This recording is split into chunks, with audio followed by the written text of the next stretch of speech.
it ends up a little more than $1,000 a song for an artist to cut horns.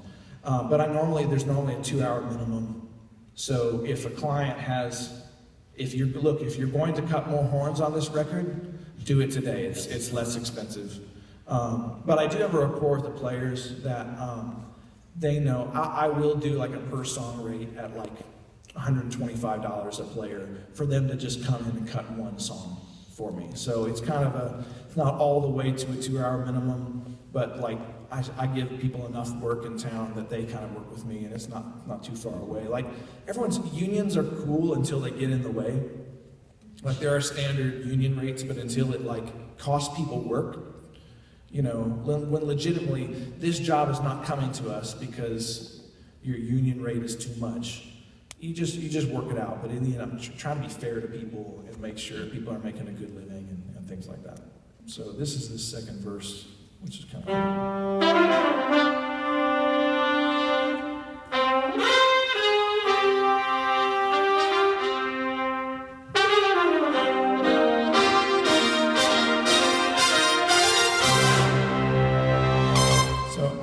this kind of cast. So this line right in here that moves on 4s and 2s, and then these like I don't even know how to describe. I arrange most of the time sitting in front of my computer with my horn in my hand. You know, if I had to tell you what I did theoretically, I did that. You know, and I'll tell you what I find out what the chord is after the fact. But I'm thinking melodically about what works. And then the inner voicings, like, they ought to read down as a good melody line too, you know, in some respect or another. It's like just good harmony and voice leading and things just plays well. So that was something I really loved writing like that. Let's see, I love this instrumental section. So here's coming into this section.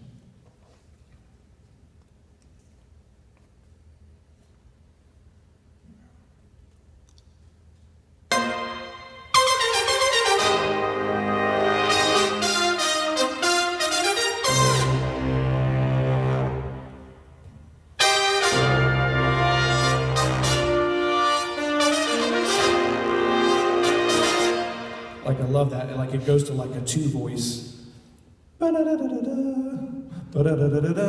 Like it's just 2 voices. There's something like Tower of Power means like Superman or something, like in the way that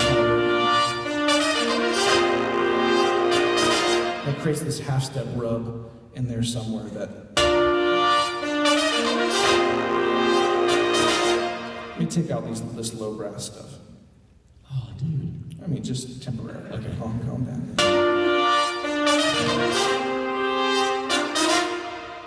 And that's something that I took a chance here. Sometimes when I have something that's that melodic moving together, I'll actually put them on separate tracks. So if the arranger just if the producer just wanted that, he can have it. But it just felt like this is exactly what I wanted there. So the low brass, I'll show you here. This is same player. Same player. Yeah, this is where they doubled. Yeah, trombone gets out bass trombone, right. Tenor sax gets out bass sax, and they get paid a 20% double fee for them to be basically saving us money by not calling a separate player completely. So this is the high brass.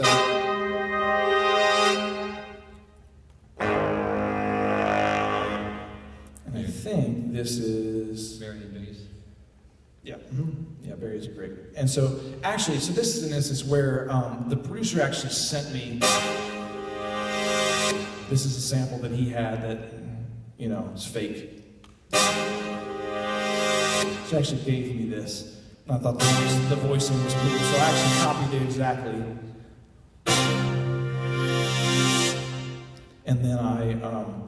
And then in the end, it just there was a brightness to it that was actually kind of cool. And so I actually stacked that sample in and tucked it in to kind of brighten everything up a little bit.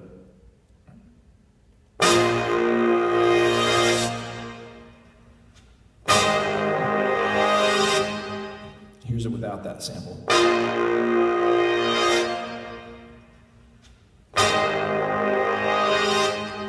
Also cool. Yeah, there's something. Well, not with us. No, not with you, but Yeah. that's cool. So there's that. So I will show you, and interestingly enough, I had cut, Torin was going to be touring with Mariah Carey and Lionel Richie, and he wanted to include something that was kind of going to fit that age demographic. So he recorded September, Earth, Wind, and Fire. And so when they went to produce, the same producers went to produce this song, they actually chopped up September, the horns we had already recorded, to kind of create a riff.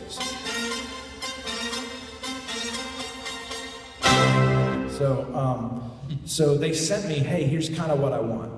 And so they sent this, chopped up versions of something else I had done. That's a rip from, that's in September. So he's like, don't do that, but I want something like that.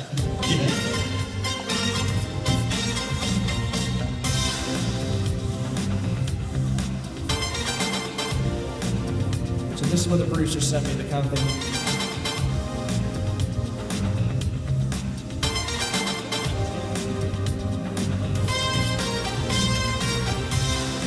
So there's a part that there's this line in September, and he chopped off the back half of that to create a version of the riff that he wanted. And so then I took that idea and wrote something slightly different. So you wanted to hear individual tracks. Let me show you. So this is kind of what... Any questions? Yeah, give me a... Yes? I've got a studio in Brentwood.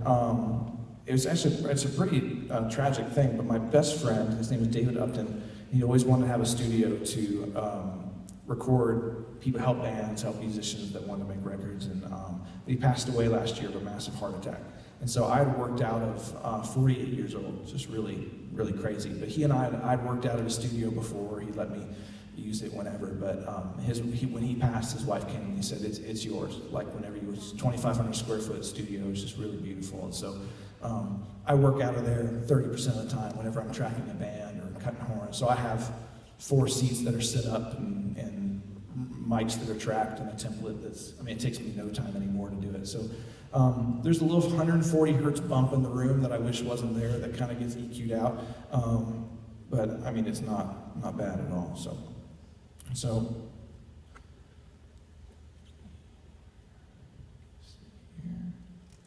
What'd you use in the mics? I use a lot of ribbon mics. So these are Royer 121s on the trumpets. Trombone is normally I have this, it's kind of called a big microphone. It's this guy named John Downs who built them. They're like U67, like hyped up 67. They sound amazing. And so I have those on trumpet and on trombone and sax. And then AKG 414s on the room mics. And so those are, 414s aren't my favorite mics in the world, but they're not far off. They're good mics. And so, yeah, so we're just set up in a row. So here's what just the direct mics are. You flat or curved? You flat in a row? Flat. Well, straight. Yeah, we're just straight. There's the room's maybe 1,600 square feet, maybe actually not even that much. 600 square feet. Yeah. So there's a wall behind us, and we're pretty close to the wall, facing the other side. And there's room mics that are up kind of high, not quite on in the corners. But yeah, we have the Behringer, in 16 boxes, and the mics coming in direct are individual mics. And then when we're done recording a pass, the channels get sent off into a stereo, so we can kind of hear what we did before, but we mostly want to hear what we're doing right then. It's easy to get confused about which one you are, which one of me I am in the box. And so anyway, so this is the sound of just the direct mics. Oops.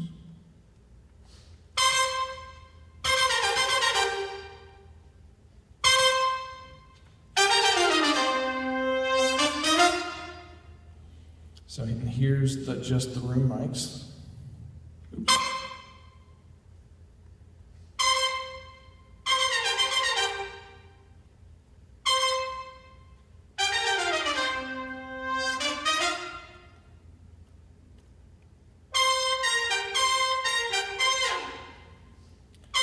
And so this is just one pass.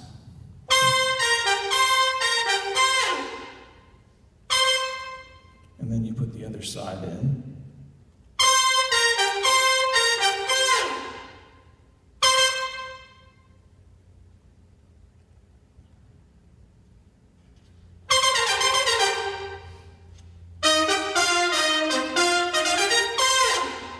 Go to the outro, so.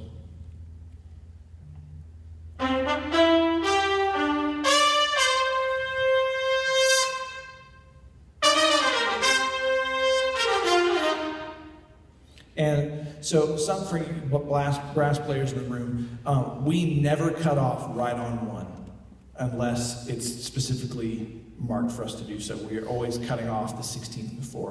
1, 2, 3. We're always off right ahead. We don't want the reverb tails and stuff to splash over into the downbeats. Something you wouldn't know unless you kind of just get in the recording. That's a studio technique. As a studio technique. Right, let's clarify that. Yeah, no, you're going to do, like when you get cut off in a room and right. You're in concert band or jazz, like they're just saying, like, as a rule, we all know when to cut off. If it's in 6/8, it's typically just in the last triplet, you know, and if we're ever in doubt, we look to the leader where he wants to kind of cut it off, but like that's just we all just kind of know that's where we cut it off, so. And then where's it at? Any questions? Yeah, give me. Sarah? Do you typically work with like smaller sections? Typically, just when they're artist records, but like we get called to do this thing for this band called The Majestic, and they wanted this, well, almost like Elton John records back in the day had this like pop symphonic kind of thing going on, and so that we cut with 3 trumpets and 4 trombones and 4 French horns and 2 trombones and tuba, you know, and so that's what that was, and we stacked that too, and the stack just got barely like tucked up under it. But yeah, mostly a 4-piece section, unless it gets into like a Motown kind of thing that's supposed to sound small, and then we don't stack that either. That's typically just you want it to sound like it was in the room. And I'm trying to find where. Carrie, you had a question? Yeah. So you've mentioned like having 2 or 3 specialties and everything. Mm-hmm. What's a good way to go about figuring out what you're best at doing to figure out what your specialty should be? Totally. I think that's a really good question. We talked a little about that. I think it's just really to follow what you're enthusiastic about. Like, I've continued to put the time into the things that I love doing. So naturally, I became good at the things I just put the time into. And then beyond that, I've just kind of followed where my path kind of took me, you know, and then where I agreed with it, I suppose, you know, like I've been on staff at churches and things, and I've loved it, and it just inevitably, my boss at Saddleback Church in California, where I worked, was a session trumpet player and a smooth jazz artist, and he would produce records and put horn sections on them, and one day I found myself sitting next to Wayne Bergeron in a horn section, in a 4-piece horn section, going, what in the world just happened, you know? And a guy that I met there produced the Jonas Brothers. The first ever horn section I ever contracted was for Jonas Brothers, like 10 years ago. And so it just kind of finding where it led, you know, and I hate to edit vocals because it's just a kind of taxing thing, but people do it so, those that do it tend to do it lacking a lot of musicality. Like I said, they tune everything. Not everything should be tuned, you know, and so I did that, and in seasons where production was a little light, I did a lot of editing for big art, Michael McDonald and Elton John, and just editing these bigger clients tend to be a thing. So it just kind of, I mean, what comes? You know, what does your skill set open up for you? You know, and do you love it? You know, and so I think those are the 2 factors that kind of help build those things. But I think it's like, I mean, I took piano lessons really young. Just your musicality, your musicianship as a whole will lead you well into lots of different avenues. You know, I produce music well because I arrange music well. I mean, this is what I studied, playing trumpet and doing that. But me being able to write a good horn chart is essentially the same as arranging good tracks, just a different kind of thing. But where I've lacked in bits of talent along the way, I've picked up in just strong musicality. I used to write, I mean, there's this company called Praise Charts that writes, you know, church charts for stuff. And I wrote for them a bunch in college, and it was cool because I got to flex my arranging. But they always wanted me to overwrite things. Musicians want stuff to play, and like, Lord, I lift your name on high, or, you know, does not need brass, you know, nor does, you know, Here I Am to Worship does not need brass in the bridge. That arrangement on.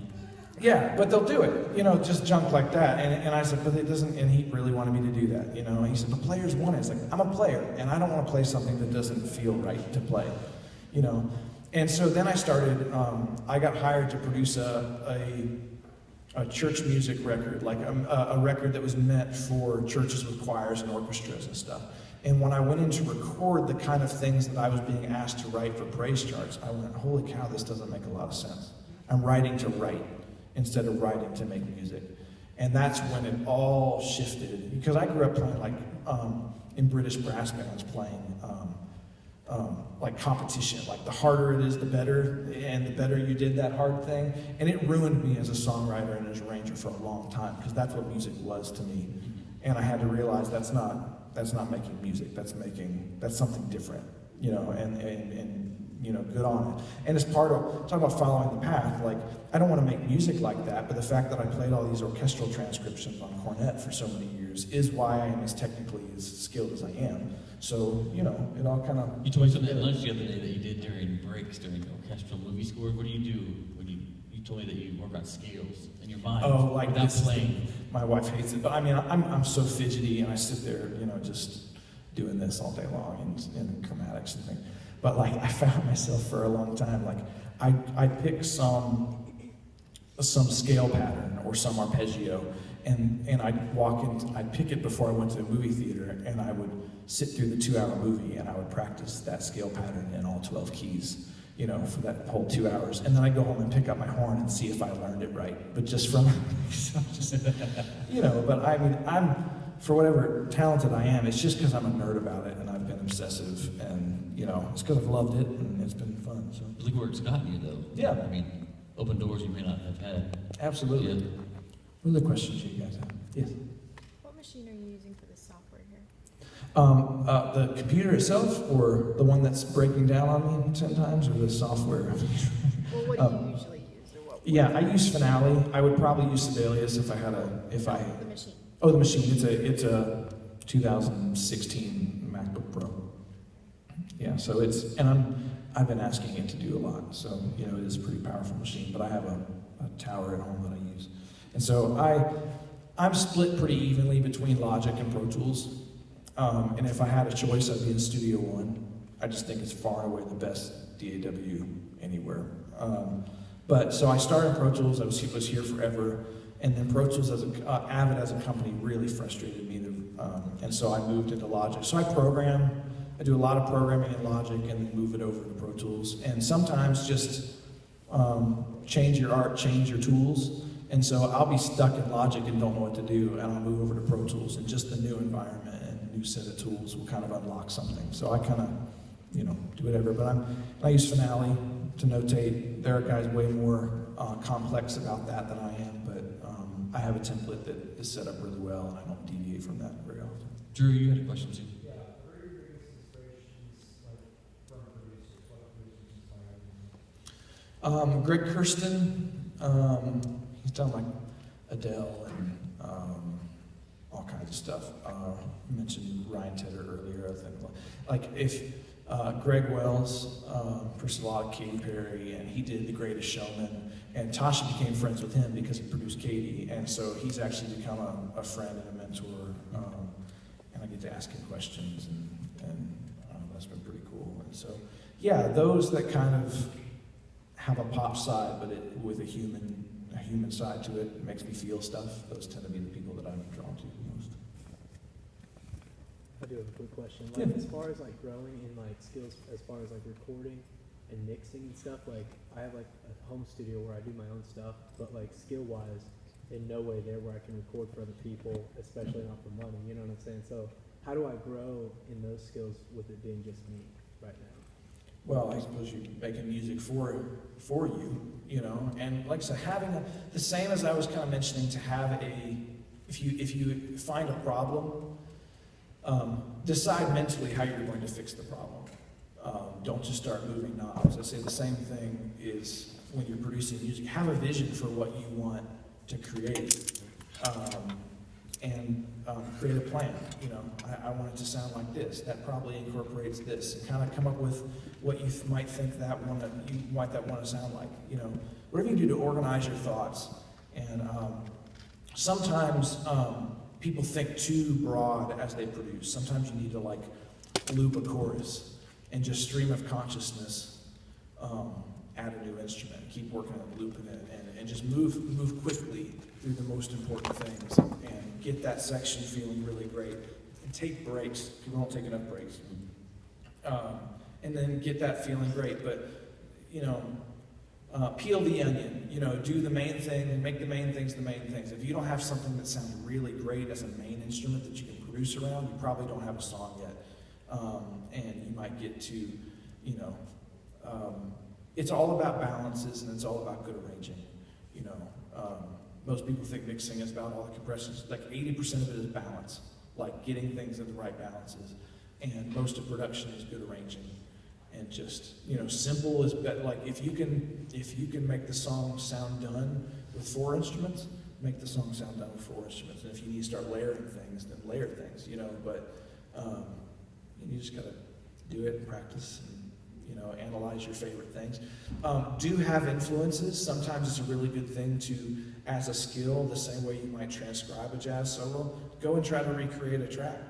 You know, find something you love and go try to recreate it. You know, like not to put out, but like, can I make this track? Yeah. You know, give yourself some challenge that way. And then I found like one of Tasha's songs, I Belong to You, she said it kind of has a Toto vibe. I only realized while I was kind of exploring what I wanted the song to sound like, that it kind of had an African. She loves Africa, so I was like, this is really cool. This kind of sounds like, you know, rains down in Africa. Like, so I refused to go listen to that song the whole time that I produced it. It was mixed and mastered before I ever went and actually listened to it. But I did want the song to feel, I wasn't trying to copy it, but I did want it to make me feel the way that song made me feel. And so I went simply by, I like to learn things by osmosis. Rarely do I hear a song, oh my gosh, that synth sounds amazing, and then I go try to copy it. I don't do that very much, but I do kind of memorize what it feels like, and I kind of internalize it. Then when it comes that influence is clearly affecting some song I'm producing, I don't go listen to it. I don't want to plagiarize that, or I don't want it to sound just like that, but what's my version of it? I don't know if I created the right sound or not, but it does make me feel that way. So that's something that I commit to, is I do, sometimes I am aware of my influences, but I will never go listen to that influence in order to copy it. Yeah. Specifically, like at the beginning of your professional career, did you seek out the opportunities that you received, or did most of them come to you? There was a little bit of both. I was in the worship band at Liberty University with Meredith Andrews, and Meredith heard a song that I wrote, and we went in the studio, recorded it, and she really thought it was great, and so she asked me to produce her record, and I said, sure, I'll do 10 songs for $1,500, not knowing that was not nearly enough money to live on at the time. So I asked her for, you know, $1,500 more by the time we were done. And so there's that. But there was a little bit of, quite honestly, where like, hey, I'm a producer now. You know, at the bottom of my email, Kieth Everette Smith, producer. You know, where I just kind of named it and claimed it, you know, kind of thing. And then all of a sudden, you know, opportunities started coming in. And things like that. Any other questions? Carrie? So were you like formally academically trained, or just like at school, like you said, or did you just kind of just figure it out on your own and go? The recording side of me was mostly self-taught, but the musical side of me, I was very much a school nerd about it. You know, I took piano lessons for 6 months, but long enough to learn bass clef, which has been, it was so important. That's where all the music is, man. That's right. That's where all this Basically. is. That's where all this came from. The gray in my beard, probably. Clearly yours too. Yeah, You know. I'm a bass player. But yeah, and then I studied trumpet. Studied, hard and composition. I did a lot of, the Looney Tunes theme was the first thing I ever tried to transcribe, and I just took my dad was a music minister at our church, and so he'd bring me home manuscript paper and big scores, and I just practiced transcribing things and, learning stuff. And I think it's cool. I think I'll interject. He not only plays for the studio stuff, but he also plays with orchestras and sessions and classical side of things too. Does that make sense? So there's both swings. One feeds the other, and one feeds the other. Does that make sense? Would you say that's true? Yeah, absolutely. The best. Yeah, I've done half a dozen things with Nashville Symphony subbing and do film score work. And then I have jazz parts of me, but as a lead trumpet player, sometimes you get the least amount of actual jazz. Like I'm reading and playing high, and that was the fun stuff. And so I'm an adequate soloist, but I do it from a what's right for the song. I don't have this massive jazz vocabulary to pull from for jazz solos and stuff. And so I prefer not to do it, except for when it's. But for pop records, they don't want that. Like it's too smart, it's too heady. Like it's not the point, And so, but the best session musicians are classically trained and have that foundation for pitch and for accuracy and things. Reading. Yeah, reading. Reading. Yeah, absolutely. Yeah. What else y'all got? Probably almost done. But Any other questions? Okay. awesome. Playlist. Top Oh. like 5. Even artists like Tasha had. You do top 5. Yeah, I've always got something old, like Eagles. And... You're doing a record thing right now on Facebook where you're. Oh yeah. Yeah. So Maybe that'll help. yeah, Captain Fantastic, old Ellen John record was just. I don't know if you have these moments where you hear something sonically that's just so like otherworldly that you've never heard before. It's presented such, like Goo Goo Dolls. What was it? Like the thing from like Slide. Some of their stuff was Iris. I think it was the song. Like just hit me such a crazy way. But like Charlie Puth, I think is really cool. I love his production style. There's a couple One Republic records that are really cool that I like. It's funny, sometimes you won't catch me listening to a lot of music because I sit in front of a computer most of the day and sometimes I just need to rest my brain. But yeah, I love... What do you do outside of music? What are your hobbies? I like to golf poorly. Because a lot of people ask me, hey, what do you do for a living? And I'll tell them music. But what do you do for a hobby? And I'll tell them something totally different. You don't do music? No, because that's my work. Yeah, that's what I do. You'll find it's a weird thing when the thing you love becomes your job. Yeah. It's hard to love it the same way. And I think that's one of the pieces. Can you still love it? And if you don't have other things you love, this is definitely me. I was so one-dimensional. I did school, and then I did music. Ever I can. So here I am as an adult. My job is music, and like, oh my gosh, like I don't do anything else. So I love family stuff. I love to travel. I love. You dive. Find out you dive. Yeah. I like to dive. I like to play golf. And then I've just recently kind of become a little bit obsessed with real estate. Got a couple rentals we've kind of done. So that's been kind of a fun. Someday maybe that's. So if you're ever in the Franklin, Tennessee area, yeah, come stay at Airbnb. So that's because it's kind of hard to build a retirement and things, and so be smart with your money and things. One of the things is really get good with the equipment you have. There's so much inside Logic and Pro Tools that can do so much without buying another plug-in that's $300. So like a game I'll play myself, if instead of going and spending that $300 on that plug-in, I'll put $300 into savings. Okay, I'm not going to do it, but I'm going to put it somewhere. Yeah. And it's just so hard because you can spend yourself to death on gear. You had mentioned music being your job and then in your profession. How do you carve out time without doing? You said you sit in front of your computer all day after at home. Yep. How do you carve out time and discipline to work, but also to get away from it? It's one if David's studio wasn't 25 minutes away, I would leave for work. It's one of the things I would love to do, but instead it's upstairs in my studio. We got a nice studio in the house, and so I just commit to not going in there, you know, or we get out of the house and go do something, you know, so I can't, because it does kind of nag at me, and I don't sleep enough and things like that. Because it's there. It's just upstairs. Yeah, Yeah. it's 4 a.m. before I know it. Oh, jeez. That's what did all this. Yeah, true. It's true. Okay, let's say thank you to Keith for being here.